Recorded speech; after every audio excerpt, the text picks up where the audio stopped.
Hello guys, welcome back to my channel. வீடியோக்குள்ளே போகிறதுக்கு முன்னாடி மறக்காம இந்த வீடியோக்கு ஒரு லைக்கை போட்டுருங்க. லாஸ்ட் பார்ட்டில் நம்ம சைக்கோ ஹீரோ பழசெல்லாம் மறந்ததுனால அவனை பற்றி தெரிஞ்சுக்கணும் அப்படிங்கிறதுக்காக மணாலிக்கு போகிறதுக்காக ஹீரோ பிளான் பண்ணிட்டு இருக்கான். அப்படியே கட் பண்ணால் இப்போ நைட் ஆகிடுது. நம்ம ஹீரோயின் ஏதோ ஒரு யோசனையோடு அப்படியே நடந்து வந்துட்டு இருக்கா. அப்போ பார்த்தா ஒரு சாங் ப்ளே ஆகிட்டு இருக்கு. அதுவும் நம்ம விராஜ்க்கு பிடிச்ச அந்த ஃபேவரட் சாங் ப்ளே ஆகிட்டு இருக்கு. இவளுக்கு இது பழக்கப்பட்ட சாங் தானே. ஸோ இந்த சாங் எந்த ரூம்லேருந்து கேட்குது அப்படின்னு சொல்லிட்டு பார்த்துட்டு வந்தா அது அந்த விராஜ் ரூம்லேருந்து தான் கேட்குது. ரேடியோவில் பாட்டு பாடிட்டு இருக்கு. உடனே இவளும் உள்ளே போய் அந்த ரேடியோவை ஆஃப் பண்ணிட்டு பின்னாடி திரும்பி பார்த்தா அங்கே அந்த விராஜ் பையன் தான் வந்து நிற்கிறான். என்னாச்சு, நீங்க இங்க வந்திருக்கீங்க அப்படின்னு சொல்லிட்டு கேட்டா அது வந்து இந்த சாங் வந்து தானா பிளே ஆயிட்டு இருந்துச்சு ரேடியோல, அதான் ஆஃப் பண்ண அப்படிங்கிற மாதிரி சொல்லிட்டு இருக்கா. அது ஒன்றும் இல்லை, நான் தான் இந்த ரேடியோ வந்து ஆன் பண்ணேன், போர் அடிச்சிச்சு, ஸோ அதனால தான் இதை ஆன் பண்ணேன். பார்த்தா இந்த சாங் பிளே ஆயிட்டு இருக்கு. இந்த சாங்கும் ஏதோ எனக்கு மனசுக்கு பிடிச்ச மாதிரி ஒரு ஃபீலா இருக்கு அப்படிங்கிற மாதிரி சொல்லிட்டு இருக்கான். சரி நான் படுக்க போறேன் அப்படிங்கிற மாதிரி குட் நைட் சொல்லிட்டு அவன் தூங்க போயிடுறான். இப்போ அவளுக்கு உண்மையிலே இவன் மேல சந்தேகம் அதிகரிச்சுக்கிட்டே இருக்கு. இவனோட ஃபேவரட் சாங் இப்போ அதை பிடிக்கும்னு வேற சொல்லிட்டு இருக்கான். அப்போ உண்மையிலே இவன் நடிக்கிறானா அப்படிங்கிற மாதிரி பார்த்துட்டு இருக்கா. இப்போ மார்னிங் ஆயிடுது. கிச்சனுக்கு சமைக்க வந்தா அதுக்குள்ள அந்த பையன் கத்தியை வச்சுட்டு பயங்காட்டுற மாதிரி நின்றுட்டு இருக்கான். உடனே இவ பயந்து போய்ட்றா. அது வந்து எனக்கு பசிக்கிற மாதிரி இருந்துச்சு, அதான் ஆம்லேட் பண்ணி சாப்பிடலான்னு வந்தேன், நீங்க வந்து எனக்கு போட்டு தரீங்களா ஆம்லேட் அப்படின்னு சொல்லிட்டு கேட்கவும் நம்ம ஹீரோயினி சரின்னு சொல்லிட்டு அதை போட்டு கொடுக்கறதுக்கு போறா. போட்டுக்கிட்டு முடிச்சு பிளேட்ல வச்சதுக்கப்புறம் அதை வந்து இவன் தாறுமாறா போட்டு கட் பண்ணிக்கிட்டு இருக்கான். இதை பார்த்ததும் நம்ம ஹீரோயினிக்கு ஒரு ஃப்ளாஷ்பேக் தான் ஞாபகம் வருது. அதுல இவன் என்ன பண்ணியிருக்கான்னா ஆம்லேட்டை போட்டு அந்த ஆம்லேட் வந்து ரவுண்டா வரணும் அப்படிங்கிறதுக்காக அதை வந்து அழகா ஒரு ஷேப்ல வந்து கட் பண்ணி வச்சிருந்திருக்கான். ஸோ இப்போ வந்து அந்த ஆம்லேட்டை தாறுமாறாக கட் பண்ணிட்டு இருக்கான்ல, இது வந்து இவளுக்கு வித்தியாசமா தெரியுது. அப்படியே அவன் கட் பண்ணிட்டு இருக்கும் போது கையை வர கட் பண்ணிக்கிட்டா ஊன்னு கத்திக்கிட்டே இருக்கான். அந்த சவுண்டு கேட்ட அந்த டாக்டர் பொண்ணு வந்து என்னாச்சு, எதுக்காக நீங்க இங்கே கிச்சனுக்குலாம் வந்தீங்க, வாங்க அப்படிங்கிற மாதிரி சொல்லிட்டு கூப்பிட்டுட்டு போறா. இவளும் பின்னாடியே போய் பார்க்குறா. ரூமுக்கு அழைச்சிட்டு போய் பேண்டேஜ் போட்டுட்டு இருக்கும் போது அப்பா அம்மா கூப்பிடுற சவுண்டு கேட்குது. இங்க பாரு சியா, என்ன அம்மா கூப்பிடுறாங்க, நான் போறேன், நீ இவருக்கு வந்து ஃபர்ஸ்ட் எய்ட் பண்ணு அப்படிங்கிற மாதிரி சொல்லிட்டு போயிடுறா. ஆனா நான் எப்படி அப்படிங்கிற மாதிரி கேட்கறதுக்குள்ள அவ அங்க இருந்து போயிடுறா. அதுக்கப்புறம் இவ உட்காந்து வேற வழியே இல்லாம அவனுக்கு வந்து கட்டுப்பட்டுட்டு இருக்கா. அப்படி இவ இந்த மாதிரி பண்ணிட்டு இருக்கும் போது நம்ம ஹீரோ அந்த பக்கமா தான் கிராஸ் ஆகி போயிட்டு இருப்பான். அப்ப இதை பார்த்ததுக்கு அப்புறம் அவனுக்கு செமையா கோவம் வருது. அது வந்து ஒரு பொசசிவ்னஸ்னு கூட சொல்லலாம். அங்கிருந்து கோவமா நடந்து வந்துட்டு இந்த அன்னைக்கு என்ன ஆச்சு, அவனுக்கு ஏதாவது அடிபட்டா அவங்களே பேண்டேஜ் போட்டு விட வேண்டியதானே, எதுக்காக சியாவெல்லாம் இதுல இன்வால்வ் பண்ணிட்டு இருக்காங்க, எவ்வளவு சீக்கிரம் அவனை பத்தி கண்டுபிடிக்க முடியுமோ அவ்வளவு சீக்கிரம் அவனை பத்தி கண்டுபிடிச்சு அவனை இந்த வீட்டை விட்டே துரத்தி ஆகணும் அப்படிங்கிற மாதிரி யோசிச்சுட்டு இருக்கான். நம்ம ஹீரோயினியும் ரூமுக்கு வந்து அவனை பத்தியே தான் யோசிச்சுட்டு இருக்கா. இவன் உண்மையிலே நடிக்கிறானா இல்ல வந்து உண்மையிலே மறந்துட்டானா அப்படிங்கிறது தெரியல. எதுவா இருந்தாலும் அவனை இந்த வீட்டுல வச்சுக்கிறது சேஃப் இல்ல, எல்லாரோட உயிருக்கும் ஆபத்து வர்றதுக்கு சான்ஸ் இருக்கு. ஏன்னா என்னோட கண்ணு முன்னாடியே என் மொத்த குடும்பத்தையும் அழிக்க நினைச்சவன் தான் அவன். அப்பேற்பட்டவனை இந்த வீட்டுல வச்சுக்கிறது நல்லது இல்லை அப்படிங்கிற மாதிரி யோசிச்சுட்டு இந்த விஷயத்த பத்தி எப்படியாவது ஒரு ஆள்கிட்டையாவது அவனை பத்தி சொல்லி ஆகணும் அப்படின்னு சொல்லிட்டு நேரா அந்த அன்னிக்காரி கிட்ட தான் போய் சொல்றதுக்கு போறா. அது வந்து நான் உங்ககிட்ட கொஞ்சம் பேசணும் அப்படின்னு சொல்லிட்டு சொல்லுமா அப்படின்னு சொல்லிட்டு அவங்களும் கேட்குறாங்க. அப்போ அந்த ரூம்ல வந்து அந்த அம்மாவும் இருக்கிறாங்க போல. அதை கவனிச்சதுக்கு அப்புறம் அப்படியே வாயை மூடிடுறா எதுவும் சொல்லாம. அந்த அம்மாவும் கிறிஷ்க்கு வந்து கஸ்டர்டு செஞ்சு கொடுக்க போறேன், அதனால நீ என்ன பண்றனா சியா, இப்பவே நீ மார்க்கெட்டுக்கு போய் கஸ்டர்டுக்கு தேவையான எல்லா பொருட்களுமே வாங்கிட்டு வா, இந்த என்னோட கிரெடிட் கார்டு அப்படின்னு சொல்லிட்டு அவளை அனுப்பி வச்சிடுறாங்க. அதனால அவளும் அங்க இருந்து போயிடுறா. அப்படி இவ மார்க்கெட்டுக்கு கிளம்பி போயிட்டு இருக்கும் போது பின்னாடியே அந்த பையலும் ரெடி ஆகி இவ பின்னாடியே போயிட்டு இருக்கான். இந்த பக்கம் நம்ம ஹீரோவும் மணாலிக்கு போறதுக்கு முடிவெடுத்துட்டான் போல. அதனால ட்ரெஸ் எல்லாம் பேக் பண்ணிட்டு வந்துட்டு இருக்கான். அப்ப யோசிச்சு பாக்குறான், நம்ம ஹீரோயினி கிட்ட ஃபோர்ஸா நடந்துட்டு இருந்தான் இல்லையா, அதை பத்தியும் யோசிச்சுட்டு அப்புறம் இவங்கிட்டயுமே 2-3 தடவை சண்டை போட்டிருக்கான். அது எல்லாத்தையும் யோசிச்சு பார்த்துட்டு அவன் யாரு என்னங்கிற எல்லாத்தையுமே மறந்துட்டான். ஆனா அவன் நார்மலா இருக்கும் போது எவ்வளவு கடுபடியான ஆளு அப்படிங்கிறதையும் எனக்கு தெரியும்.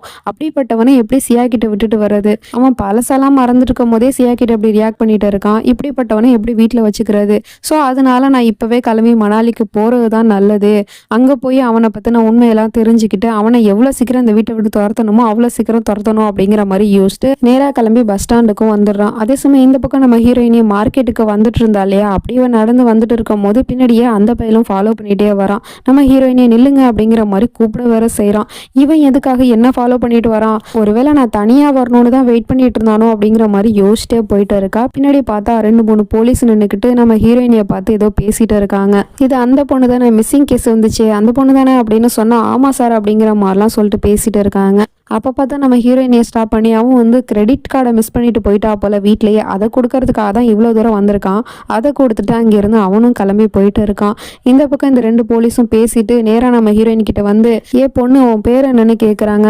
என் பேரு சியா அப்படின்னு பயந்துட்டே சொல்லிட்டு இருக்கா. இல்லை நீ பொய் சொல்ற, உன் பேரு ஜான்வி தானே, நீ மணாலிலேருந்து தானே இங்கே தப்பிச்சு வந்திருக்க, உன்னை கண்டுபிடிச்சு தர சொல்லி தான் விராஜ் டோப்ரால வந்து எங்ககிட்ட கேஸ் கொடுத்துருக்காரு அப்படிங்கிற மாதிரிலாம் சொல்லிட்டு நம்ம ஹீரோயினே போலீஸ் ஸ்டேஷனுக்கு கூப்பிட்டுட்டு இருக்காங்க.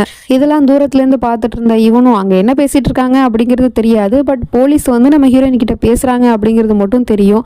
அவன் அங்கேருந்து ஓடி வந்து என்னாச்சு, என்ன பிரச்சனை அப்படி இப்படின்னு சொல்லிட்டு கேட்டால், நீ யாருடா, உங்ககிட்ட எதுக்காக இதெல்லாம் சொல்லணும், நாங்கள் இந்த பொண்ணு போலீஸ் ஸ்டேஷனுக்கு கூப்பிட்டுட்டு போகிறோம் அப்படிங்கிற மாதிரி சொல்லிட்டு இருக்காங்க. என்னது போலீஸ் ஸ்டேஷனுக்கா, எதுக்காக அப்படி இப்படின்னு சொல்லிட்டு இவன் பிரச்சனை பண்ணிட்டு இருக்கான். அப்படியா, அப்போ உனக்கும் இந்த பொண்ணுக்கு ஏதோ ஒரு சம்மந்தம் இருக்குத்தானே, நீ போலீஸ் ஸ்டேஷனுக்கு வந்து தெரிஞ்சுக்கோ அதை அப்படிங்கிற மாதிரி சொல்லிட்டு ரெண்டு பேருமே போலீஸ் ஸ்டேஷனுக்கு இழுத்துட்டு போயிட்டு இருக்காங்க. அப்படி காரில் ஹீரோயினை அழைச்சிட்டு போகிறது இந்த ஃப்ரெண்டுக்காரனும் பார்த்துடுறான். உடனே ராகவுக்கு ஃபோன் பண்ணால் அவனுக்கு ஃபோன் போகலை போல. இந்த பக்கம் இவங்க ரெண்டு பேரும் போலீஸ் ஸ்டேஷனுக்கு அழைச்சிட்டு வந்துட்டு நம்ம ஹீரோயினியை தனியாக உட்கார வச்சிருக்காங்க, அவனும் ஒரு பக்கம் உட்கார வச்சிருக்காங்க. இவகிட்ட அந்த ஜான்வியா இருக்கிற ஃபோட்டோவை காமிச்சு, இது நீ தானே ஜான்வி, எதுக்காக வந்து இப்படி பொய் சொல்கிற, உன் பேர் என்ன அப்படின்னு சொல்லிட்டு கேட்டால் அவ சியா அப்படிங்கிற மாதிரி சொல்கிறா. பொய் சொல்கிற, உன்னோட பேர் ஜான்வி தான், நீ மணாலிலேருந்து தான் இங்கே வந்திருக்க, உன்னோட புருஷனை விட்டு இங்கே வந்திருக்க, அவனை விட்டு வர்ற அளவுக்கு உனக்கு என்ன பிரச்சனை, அவன் உன்னை அடிச்சானா, உன்னை கொடுமைப்படுத்தினானா சொல்லு அப்படிங்கிற மாதிரிலாம் பேசிட்டு இருக்காங்க. அதுக்கு இவ எதுவுமே சொல்லாமல் நான் சியா அப்படிங்கிற மாதிரியே தான் உட்காந்துட்டு இருக்கா. இங்கே பாரு பொண்ணு, இந்த ஃபோட்டோவில் இருக்கிற பொண்ணு நீ தான், அப்படி இருக்கும்போது எதுக்காக பொய் சொல்லிட்டு இருக்கா, இல்லை விசாரிக்கிற விதத்தில் விசாரிக்கணுமா, அப்போ உண்மையே சொல்வியா அப்படிங்கிற மாதிரிலாம் பேசிட்டு இருக்காங்க. இதெல்லாம் தூரத்துலேருந்து பார்த்துட்டு இருந்த இவனோ, எதுக்காக இப்படிலாம் பேசிட்டு இருக்கீங்க, நீங்கள் பாட்டுக்கே கூட்டிகிட்டு வந்துட்டு அந்த பொண்ணுக்கிட்ட என்னென்னமோ பேசிட்டு இருக்கீங்க அப்படிங்கிற மாதிரி சொல்லிட்டு இருக்கான். அந்த ஃபோட்டோவை காமிச்சு விசாரிச்சது ஜான்வின்னு சொன்னதெல்லாம் இவனுக்கு வந்து அவ்வளோவா காதில் விழுகலை. ஜஸ்ட் ஏதோ விசாரிக்கிறாங்க அப்படிங்கிற மாதிரி யோசிச்சுட்டு இவனும் வந்து, இங்கே பாருங்க, அந்த பொண்ணு நீங்கள் ஏதோ தப்பாக நினச்சிட்டு தான் கூட்டிகிட்டு வந்து விசாரிச்சுட்டு இருக்கீங்க, அந்த பொண்ணு காயத்ரி மேடம் வீட்டில் தான் இருக்காங்க அப்படிங்கிற மாதிரி சொல்லிட்டு இருக்கான். உடனே இவளுக்கு பயங்கரமான ஷாக்காக இருக்குது. எதுக்காக அவங்க பேர்லாம் இங்கே சொல்லிட்டு இருக்கான், இப்போ அவங்க இங்கே வந்தாங்கன்னா போலீஸ் வந்து எல்லா விஷயத்தையும் சொல்லிட்டாங்க அப்படின்னா என்னை பற்றின எல்லா உண்மையும் தெரிஞ்சு போயிடுமே அப்படிங்கிற மாதிரி பயந்துட்டு இருக்கா. அந்த போலீஸும் காயத்ரி அப்படிங்கிற பேரை கேட்டதுமே அப்படியே நடுங்க ஆரம்பிச்சிடுறாங்க.